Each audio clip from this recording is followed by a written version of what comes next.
what really did it for me was I started to get unsolicited comments from people who hadn't seen me in a while, especially people who hadn't seen me for about 6 months or so. So there were some people who hadn't seen me in 2 years, and I said, man, okay, you're doing something. Yeah. So whatever that is, keep doing it. Okay, I know what that is, and yes, I will. Thank you. And I did an off-road motorcycling course, and we were on these enormous machines where I could barely reach the ground all day doing stuff that I didn't think I could possibly do. And the next morning, my two riding buddies pretty much couldn't move. They were so sore, and I just got up and felt normal, which actually surprised me a little bit as well. Rob does the thinking. He schedules the stuff, and I just do the stuff. I've got the easy job. I just do it. You're not a fitness coach. It's almost you're a competence coach, and making someone competent at existing. Peter is a successful businessman. He has built and ran multiple businesses. He travels extensively, both across America and internationally. And in the time we've been working together, has faced a multitude of different challenges along the way. So, Peter, firstly, thank you for taking the time to come on and chat with me. Happy to do it. Awesome. So let's rewind back a little bit to when we first sort of started working together. What initially sort of led you to reach out to me? You were recommended to me by an old high school buddy of mine who was living in Hong Kong at the time. And I'd been thinking about trying to get back into shape. And he talked me through the system that he had with you. And it resonated for a lot of reasons. One, you didn't have to be in the same physical space as the trainer, which was great for me because I travel a lot. And the whole traditional get a trainer and they stand next to you for an hour a week while checking their phone and tell you a average joke, wave goodbye, you pay them some money, see you next week.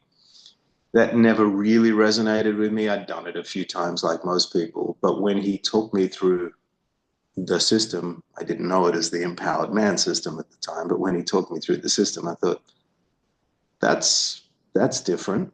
And it's definitely worth trying. So I asked him to connect us. He did. We chatted, and I think we didn't dislike each other enough to kibosh it immediately. So gave it a shot, and here we are 5 years later. Nice. So you mentioned then that you obviously got recommended, sounded good. You did say that you sort of had been thinking about getting into some shape or getting back into shape. And why don't you tell me a little bit more about that? What do you mean by that? Yeah, I'm not a yo-yoist, but I have been. I mean, let's talk in generalities. I've been fat and I've been fit, and I prefer the latter to the former. And we got together, I'm going to say, sort of sometime in the first half of 2021. So it was still very COVID-y, and everyone was carrying a lot of excess COVID. I'll say pounds because I'm in America. I can speak in imperial. Yeah. And I could tell, and you see it, you feel it, and I didn't like it. And I thought, you know what? Now's as good a moment as any. Let's try it. I really do prefer to be fit. I hadn't been truly fit for probably close to 10 years. I'd been in better shape than I was then because, again, the whole COVID thing.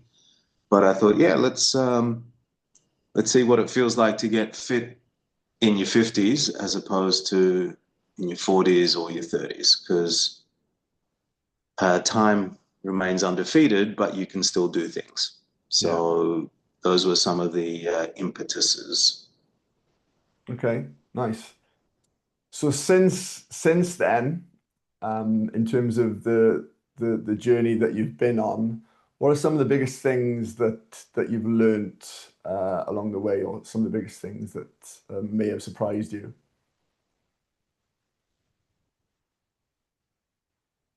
I probably knew these intuitively, but So I don't know if being reminded of something constitutes a surprise. So I'll just go, and then you can knock me back into my lane. Consistency trumps heroism.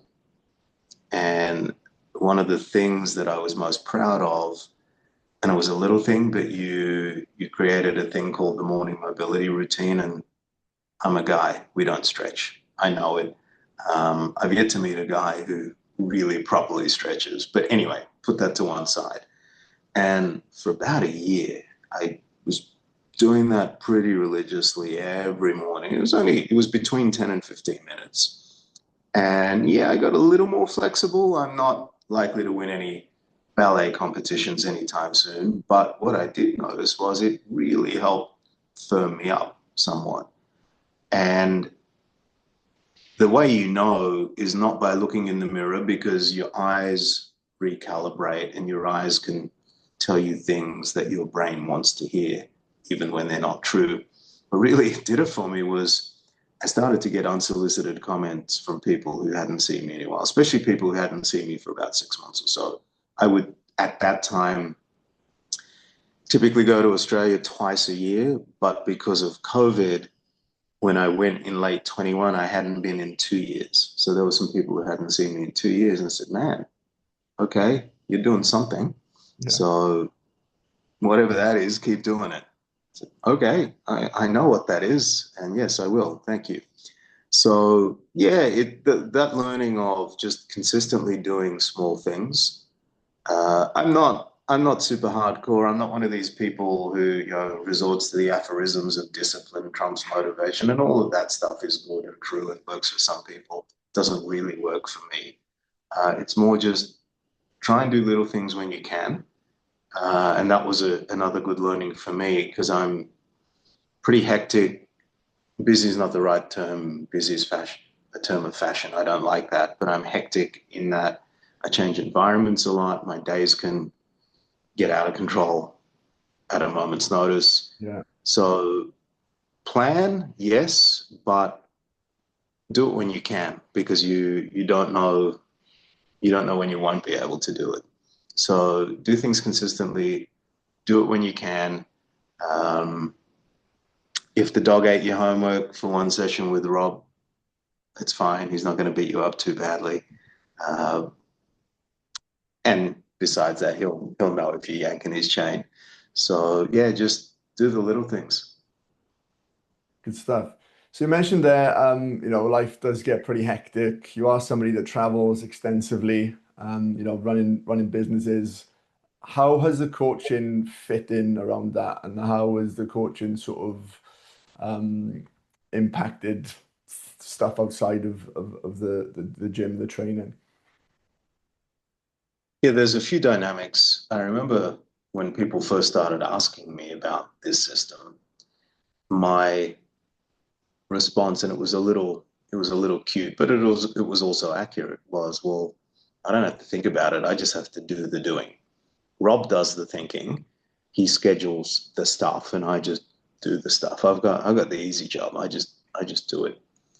And what's worked really well, I think, is what my schedule is. And yeah, sometimes it changes last minute, but more often than not, you know what my schedule is, which means you know where I'll be and when. And we have different routines based on location.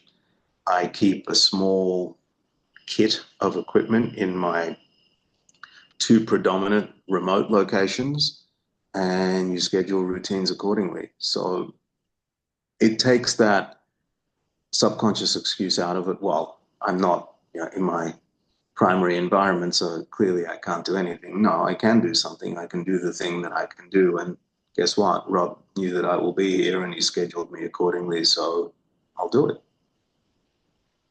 So Nice. yeah, it works. It's simple. It works. It's not. I'm not running ultra marathons. I'm not, setting any world records like the great Russian or Soviet Alexei in the early 1980s, lifting very heavy things. Um, but yeah, I'm doing stuff. So in terms of what's important for you then and what's driving you, what are you working towards now, would you say?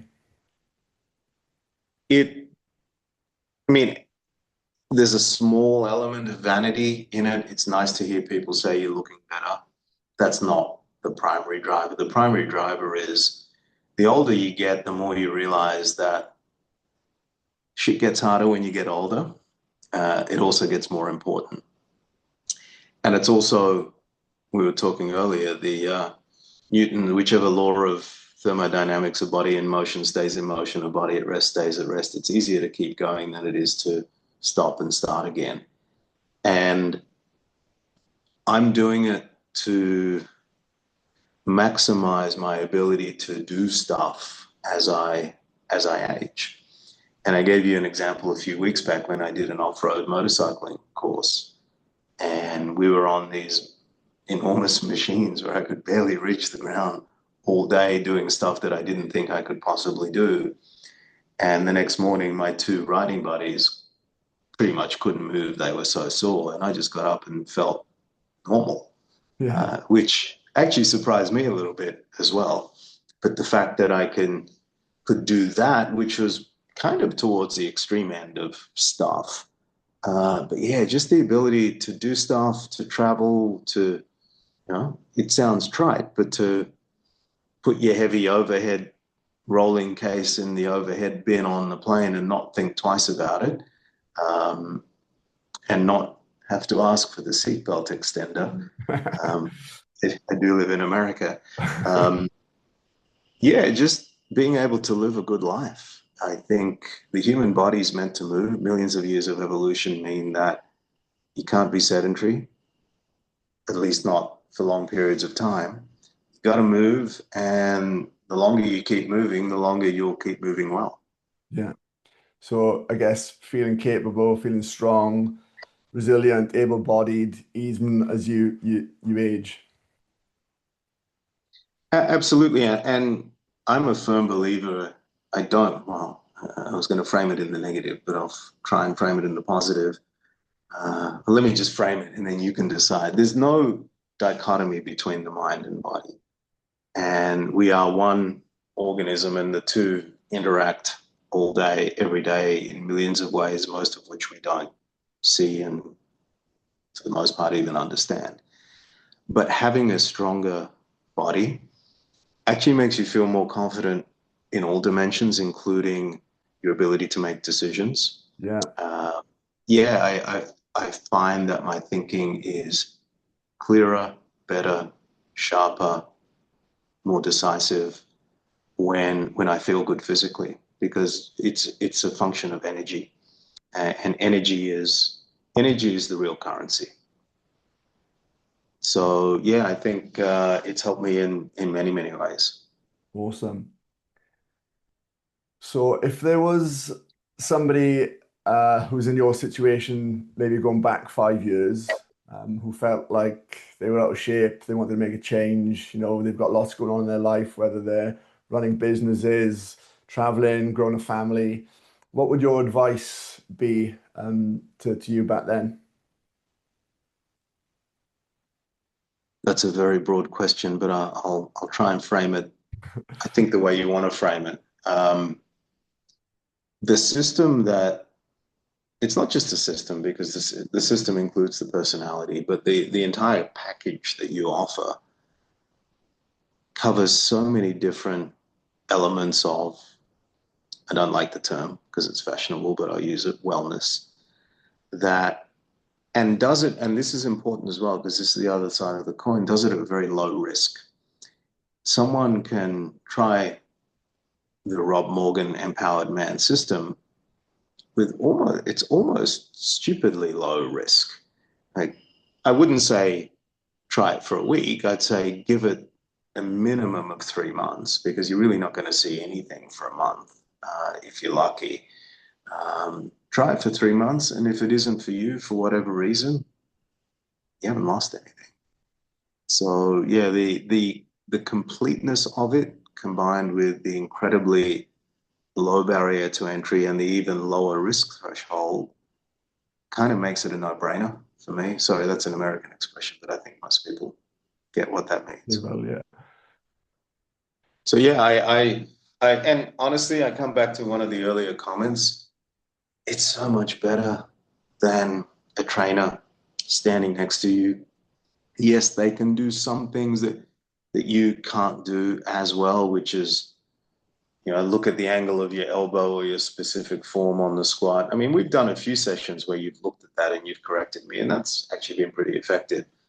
But the number of things that you can do that they can't do so outnumbers and outweighs the contrary that, yeah, for me, I don't I don't see myself ever going back to having a trainer like Yeah, that. yeah.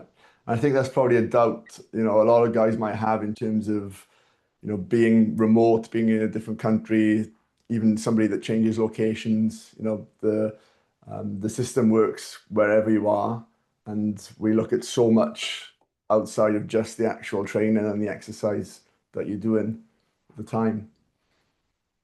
Yeah, and incorporating a lot of external factors like the Aura Ring, because I've worn that I think longer than you and I have been working together. I was one of the first users of Aura on the planet, I think. But yeah, just incorporating so many other things to get a full picture Yeah. because that's what you're trying to do.